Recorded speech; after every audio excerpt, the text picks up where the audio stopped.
Tuesday, October 19th, 2004, and on the occasion of the Milwaukee Jewish Historical Society anniversary of 150 years of Jewish life in Milwaukee. 150. Yeah, they're interviewing people in the community, and I'm here today to interview my mother, Beatrice Miller. Now, your name was not always Beatrice Miller.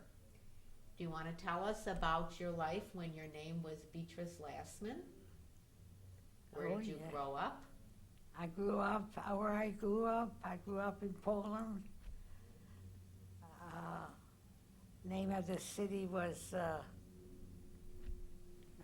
Forestville. Yeah. Mm-hmm. And tell us about your family? Well, I had three brothers, and one of them was here in the United States, and the other two were left in Europe. What happened to them, I wish I knew. We haven't heard anything, so evidently they must have been killed by What were their names? Shmuel and Yale. And what about your parents? I had some lovely parents. I had a wonderful mother, a very, very pretty mother, very smart mother, and I had a very smart daddy. Everybody would come to them for advice. My daddy would always give them advice how to do things. But they both died very young. My mother died, my daddy died first, and after that my mama died.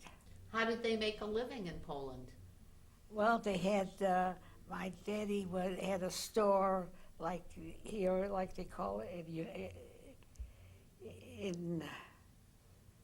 and he had material and suits and all that.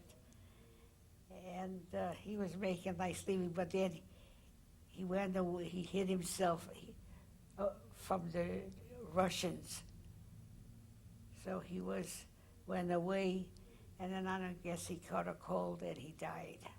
Well, you told us, I think you told us that the Germans or the Russians came and took That's for my mother. Then my mother was left. Then we took all the stuff from the downtown store and put it in a home. And we had a great big room like this. And he made a lock that you couldn't tell if it was locked or not. And the Russians came, or the Polish came, and they were ready to leave. And he was just playing around with that, and the door opened up, and then they saw all the material and the suits and everything, and they took everything out. They had horses and wagons filled with stuff, and that sort of killed my mother, to see all that stuff going. And then she got sick, and she died when I was 7 years old. So what happened to you after that? Who did you live with? Well, I had a grandma, and she would come once in a while, and I had my brothers, and they would come in once in a while, and that's how So it sounds like you were in the house alone with your brothers? with my grandma and brother. So who made dinner for you? Who knew of dinner? Not like here. We know of breakfast, we know of dinner, but there we didn't. Whatever there was, we ate. If we had food, it was good. If it didn't, we got along.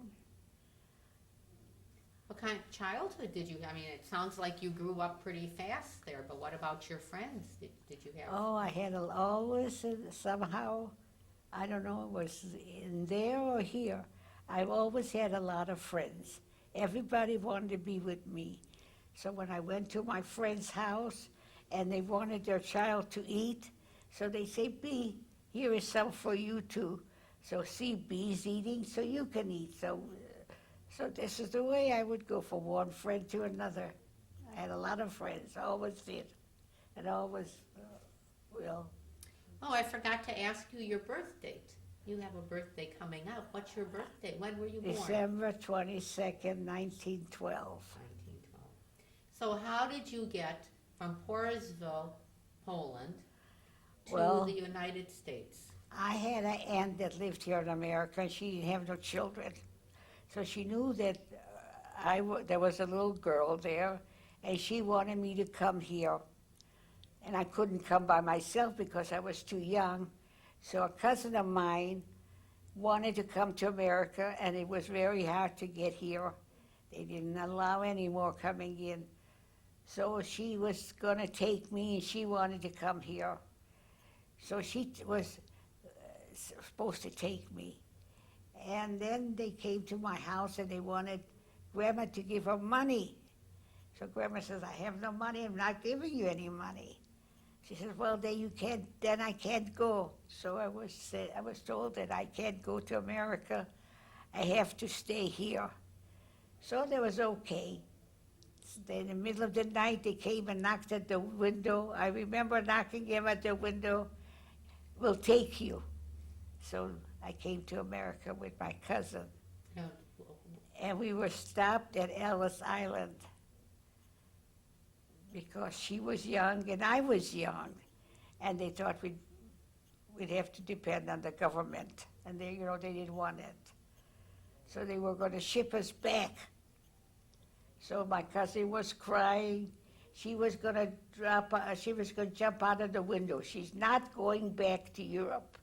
She doesn't want to live that life. She cannot go back. And she was crying, and I looking at her crying. I was crying too. I didn't know I was crying, but I was crying too. And then when I was coming to my aunt and uncle, and he heard they were going to ship us back, he sent letters and all that he's going to be responsible for the two of us. So we were all sent to America. Now you came, who did you come to America with? With Beatrice Harkavy. Beatrice Harkavy. And how were you related to Beatrice Harkavy? She's my first cousin. Tell us about your family, your mother's family.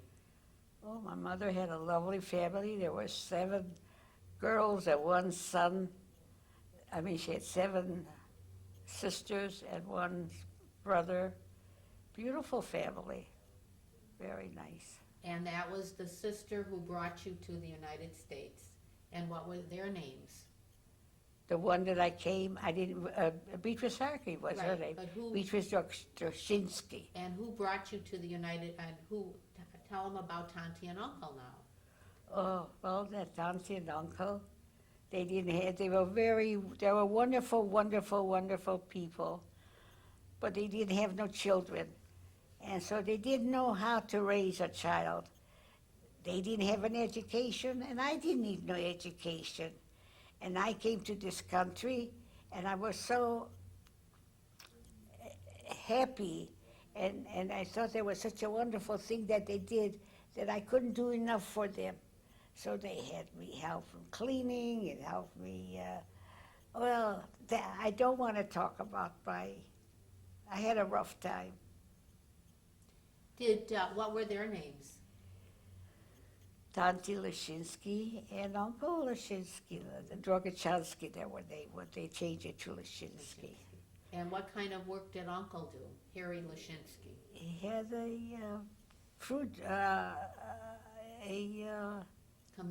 commission house, sell fruit, And what about, tell them about the Smith family now. The Smith family was a very, very nice family. They were real nice. And I'd go there because there were children there, and it was nice. It was nice. There was a family club called the Peshahana Smith Family Club. First of all, how did it get the name, and what was that all about? Uncle Smith was Connie Smith. His name was Connie. And so they called the Connie Smith Club. And we all get together, and we'd have fun together. Uncle had a big truck, and we'd all get on the truck, and we'd go to a picnic, and we'd sing songs, and we had a good time. That was our good time. And then, didn't, it seems like you collected money to bring other family Yeah, members but over. by that time they wouldn't let anybody come in. We had money for them to bring. I had a brother that was supposed to come here, and they wouldn't let him come in anymore. They closed up, and you couldn't do nothing. So what happened to him, I don't know. I wish I knew. I was always thinking, well, maybe he'll surprise me. Maybe I'll be able to go to Europe and visit. Maybe I'll be able to bring him. But it was just a dream. Because I didn't know where to go, what to do. If I knew where he was, I would go. So the neighborhood you grew up in when you were with Tanti and Uncle, was that a Jewish neighborhood? And did you go to a school what school did you go to? 9th Street School, I think it was. And, well, like I always said, before I went to school, I had to clean up the house, and my friends would come and wait for me, sit there till when I would get through, and then we'd go out and have fun. See, I was so appreciative of having a place to come and a place to stay and food to eat, that I didn't know whatever I did was not enough. See, and nobody ever told me that you did enough. Stop. Take care of yourself. Go to school. But they didn't believe in school. They believed this is necessary. Maybe if I was a man. I was just going to ask you, you think that would have been different if you were a man? I think it would. A woman doesn't need an education. They were wonderful, wonderful people. I don't want to talk about them because they were really great. But just unfortunately, they did not realize what a child needs. And they feel that's what they did that I could do, So. They brought other people over from Europe, didn't Yeah, they? they brought Who did they all bring over from Europe? Yeah. Who else came? Anna Sussman came, and Beatrice Harkavy came. My brother was here. Tell us a little bit about Albert. What should I tell you about Albert? There isn't much. He met a good girl, he got married, and he lived in Chicago, so I was here and he was in Chicago, so there wasn't much that he was, maybe he could, but anyways, didn't do much. When you were growing up, you mean? Yeah, when I was growing up. And what kind of work did Albert do in Chicago? Tailoring, sewing, whatever. And you always tell the Tootsie Roll story. Oh, when I was a little girl, I used to go to school, and all the kids would go in and buy candy. And actually, I couldn't go in the candy store because I didn't have no money, so I was left standing outside by myself and wishing I could go in and buy a Tootsie Roll. So I kept wanting, I wanted that Tootsie Roll so bad. So finally I got courage, and I said to Tanti, I said, all the children go to the candy store, and they buy a Tootsie Roll, and they get a penny, and you don't give me no pennies. So finally she right away, she gave me a penny, and I went to the Tootsie Roll. And I think that was the happiest life of my time. I could buy it. So I must tell you about it, Tootsie Roll. This time my daughters went to a party, and they brought me 2 big containers. There was Tootsie Rolls, and I called all my neighbors and the people that work around here to come and have Tootsie Rolls. Well, now you have to be careful when you eat Tootsie Rolls, right? Yeah. Now, so you went to school, you started school in 2nd grade. Yeah. And right. when did your formal schooling end? The end of the semester. And what grade were you in when? 8th grade. So you went to school from 2nd to 8th grade. That's right, that's it. So you were about 14, 15 years old, and then what did you do? Well, they thought it was time for me to go to work. I was big enough, and I should go to work. So somehow, I don't know how, I read it in the paper that, what did I say? Chocolate factory? It's a chocolate factory. Eli- Eli Chocolate Eli. Factory was hiring people. So I went and asked for a job, and in the meantime, my aunt thought, well, they won't take me. I come back, they won't take me. They got to be 18 years old or whatever. So he says, well, okay, we'll make you 18 years old. So they called up whatever, I don't know, and they made me 18 years old. And when I went to the factory to work, I never was a big person. Oh, I don't know. So everybody said, well, how old are you? So I'd have to say 18 because I wanted that job. And they say, you're not 18, you're 15, you're 14. And little I was, and they came to urine. Everybody kept on asking me my age. Well, anyways, then I had an aunt that came to America, and she was more intelligent, and she says, what are you doing? Seeing this girl get up at 5 o'clock in the morning, and Ely Factory had a big walk, and it was cold, and I'd freeze my hands, and I'd freeze my feet, and so she started yelling at them, what's going on? How can you do something to that? So then they changed. But it was too late already. Well, anyway, what's the difference? And then where did you work after that? Well, I worked in the grocery store. I didn't have a fancy job. If you want me to tell you about a fancy job, I didn't have it, so I worked. And then how did you meet Dad? Tell him Dad's name. That was Beatrice.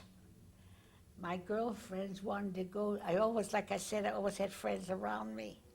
And my girlfriends wanted to go to the Jewish Center. They're having a dance. They always had a dance on the Saturday's dance. So I said, I don't feel like going. I just don't feel like going. Well, if I don't go, they won't go. So I said, well, I'll tell you what. I don't want to spoil your good time. I'll go. But don't forget about me. I'll go and I'll sit there and you go ahead and have a good time, but just don't worry about me. So anyways, we went to the dance and your daddy came up and asked me to dance, and I said, I'm sorry, I'm not dancing. And another one, just because I didn't want to dance. They didn't want to ask me. So then finally he came up again and he was going to tell me, what right does a Jewish girl come to a Jewish dance and doesn't dance? So I said, okay, I'll dance with you. And then he took me home, and then he kept on asking me and calling me. And there was a Bashert. He didn't have his car. Daddy didn't have his car. So he met a fella there the first time, and he says, I met a girl, and I'd like to take her home, but I didn't take my car. He says, I'll take him home. So that fella took all 8 of us there, the whole gang of girls, and everybody got a ride. And that's how I... And when did you get married? In 1944. 1934. 1934, May May 2nd. May 2nd, 1934. And then tell me about your early life with Daddy. Well, we had a struggle like everybody else did. It was depression, and we're glad we had something to eat. And we'd say when Daddy would go out and be disappointed, I'd say, don't worry, tomorrow will be a better day. Tomorrow will be a better day. And that's how we lived through it. I had Audrey. We'd all make dinner. For a quarter, we'd buy meat, and we'd have enough meat. And Uncle was in commission business, so he gave me some potatoes, and we'd live through it. And God was very, very good to me. In spite of all that I went through, everybody was very good. What kind of work did Daddy do?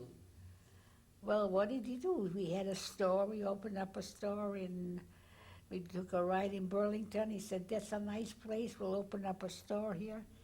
Well, it didn't work out. He opened another store. It didn't work out. But then God was good. He made well. I raised a beautiful family. Every one of my children had an education. Nobody owned the government a penny. And they're all professionals. Well, tell us the names of your children. My name on my children, I have a son, Joel. I'll And start with Audrey. Well, we'll start with the girls. Start with the oldest. Oh, Audrey, and she went to University of Wisconsin. And then Patty, she went to the University of Wisconsin, and then she graduated from William and Mary College. And then Butchie also is an attorney, and he graduated from University of Wisconsin. And then I told him I wanted to go to school, so when he gets out of school, he can become a lawyer, teach any place he wants to. So I said, Mama, how are you going to do it? Don't worry. We'll take care of it. And he graduated. And then I have my youngest son, Monty. He went to school, and he wanted to be a doctor. Well, somehow it messed things up. He met a girlfriend, and he wanted to rush. So anyways, he decided he registered to go to Tufts. He says he was accepted at Tufts Dental School, and he was on his list. 3 of them were on the list to go to Harvard University, and he could have waited, but he didn't want to wait anymore, and he decided to go to Tufts, and he's very successful. He's here in New York. He lives in a gorgeous home that you haven't seen anything like that. What about and your grandchildren? How many grandchildren do you have? I have 16 grandchildren, and they're all wonderful to me, each and every one of them. They call me. They're just wonderful, just wonderful. And you have how many great-grandchildren? 2 great-grandchildren, and they're beautiful, and I love them. I think of them all the time. Wonderful. Now I want to just go back up a little bit to when I was growing up and your involvement with the Jewish convalescent home, because I remember you were always very busy with that. How did you get involved with that? They called me up. They needed somebody, if I would join the Jewish home, the convalescent, and I says, okay. And when I did, they say they needed a membership chairman. I didn't know what they were talking about, but I says, okay. So I got so many people to join, and parties and all of the other houses, that everybody had a wonderful, wonderful time. And then finally they made me president, and I didn't want it. I says, I wasn't even looking for things to do, but they insisted, and everybody wanted what it will help me, and they made me president of the convalescent home, and I did everything. I did a pretty good job, but I had a hard time, and several times I wanted to quit, and I'd say to a friend of mine here, Lou Heller, I'd say, I can't take it anymore. They're driving me crazy. One was a teacher that I bump into the children now. She thought she knew more than I did. Well, she did know more than me, but why did they pick her? Why did they pick me? I didn't ask for it. Well, anyways, it was all right. And I think you were, what, the second president? Yeah, of the convalescent. I did everything. Went out in winter, leave my daughter and my children alone, and went out soliciting and bringing money. And I brought more money than anybody else. I did. And then, so now then you did some work with Daddy when we grew up a little bit. Then you worked with Well, Daddy. I did the work with Daddy.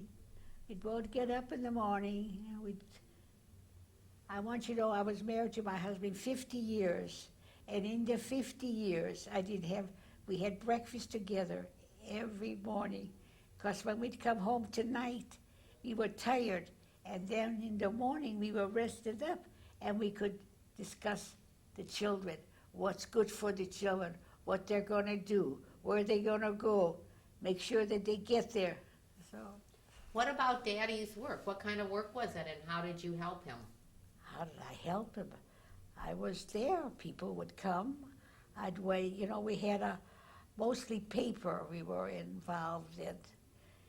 And people would come and bring it, and I would weigh them up on the scale, and I would deduct whatever the car weighed, and that's how I did it. So it was the metal and paper recycling. Yeah, right. And then you, well, how did you take care of Monty? How did you work and take care of Monty? Well, mine was very hard. Audrey was little then too. She was very despondent, and then No, I'm talking about when you worked with Daddy, when Monty was growing up. when Monty was growing up. Mhm. Well, I was always there, coming, going, having somebody. Sometimes I had people come and help me out, watch over him. But he was taken care of, and he done very, very well. What about synagogues? I remember we belonged to Well, one thing Bethel. I can say, times were bad, and money wasn't there, but there was always money for a synagogue. We always belonged. We belonged to Beth Israel, we belonged to Bethel for years and years and years. Downstairs, that's when my husband died, and Patty went to Beth Israel, so I went to Beth Israel. But otherwise, we were at Bethel. We sat in the center aisle next to all the fancy people. Well, so during this time, where did you live? Where did you raise your family? We lived on 58 Boulevard, and then we lived on, where else did we live? I know we lived on, Well, we started, I remember 12th Street, a little bit, 12th and North. 16th and Lloyd. 16th and Lloyd. Lloyd, and yeah, I then forgot, 16th and Lloyd. We 58th. lived. And then from there, we moved to 58 Boulevard. And everybody came over, and we had a beautiful house, and people came in, they couldn't believe it. Yeah. And then, now here we are at the Federation, and you're at High Point. And tell me about the Beatrice Miller Beauty Shop. Oh, well, I had a habit of saving. We all have habit of saving. And every time I would go to the bank, I would take a couple of dollars or $5 or whatever and put it on the side. And finally, I saved up quite a bit of money, $5,000 I saved up. Little by little, everything, something good happened, I'd put more money away. And then I was thinking, well, what am I going to do with that money? I'm going to give it to, naturally, you give it to your children, right? Then I was laying in bed and I was saying, well, I'll give it to Patty. What is she going to do with it? And Patty was well-to-do by that time. Her husband was making a nice living. So I says, what is she, she's not going to do much with it. What is Audrey going to do with that money? Well, she too has a nice condo, a nice home, and doing well. She'll spend it foolishly. And what am I going to do with Butch? That's my son, is an attorney. I says, well, he's got 3 boys going to college, which I know what college is because I knew what I had to do for all my children going to school. Wasn't that easy to send that money. So I says, and then Monty. Monty, thank God, was already settled.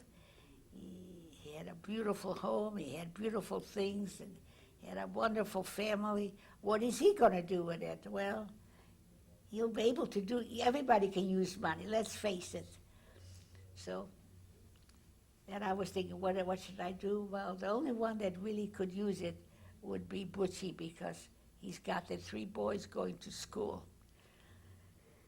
In the meantime, I had a car, and I lost my license. And I drove on the expressway, and they thought I was going too slow, or whatever. Anyways, I had to give up my driver's license, and it was a brand new car. Not brand new, was 30,000 miles, was nothing. So I sent him the car and sent him $500 to. Oh, Gary, you sent Gary the car. No, I sent it to. You sent it to Butch, right? I'm Butch. sorry, right. Oh, Gary, I gave my other car. Gary had to get a car, my grandson, and he had to get a job, and he couldn't find ways of getting the job. So I went and gave him my car, and I bought a car, and that's why I had a new car. And then I gave the car to my grandson there. So everybody was taken care of. I made sure that nobody would be angry at each other. Why this one got more or this one got less. So what did you do with your $5,000? What did I do with my $5,000? Well, then here I have my $5,000.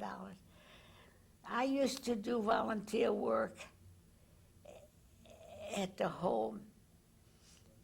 And I'd go and see those ladies, and they'd be all sweated up, and they needed cleaning up. So I did the volunteer work, and they were such an, so anyway, I got to stop. So I came to my son, told my husband, we were having dinner.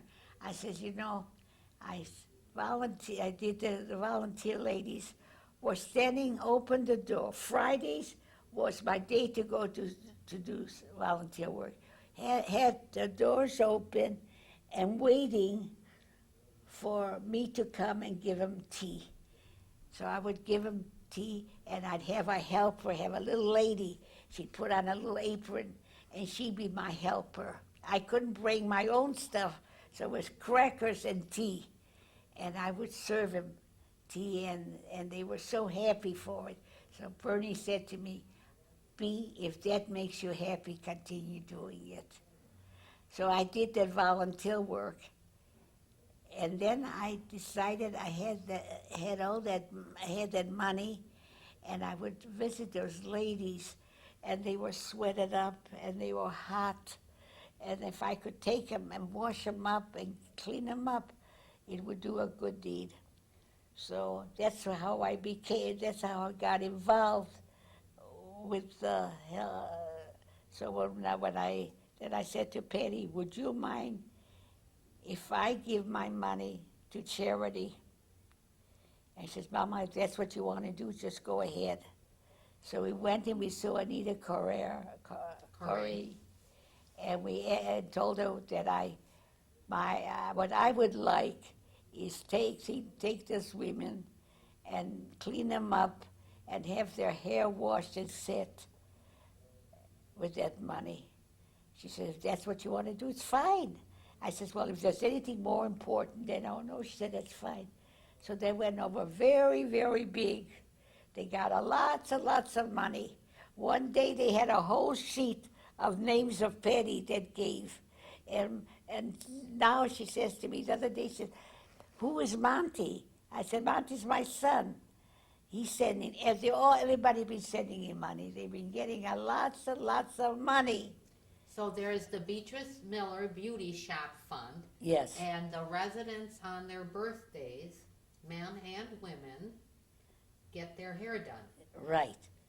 And on their birthday, you had one woman, I just met her, and she says, you know, B, I have to tell you, I went to your beauty parlor, and I had my hair done. She kissed my hand. I said, she was so excited, she didn't have to pay for it. So here you are, you're a woman of modest means, Yes. and that was very generous of you to do. Well, I felt that God was good to me. And God has been very, very good to me. He gave me a beautiful family. And I should do something. And that's what I did.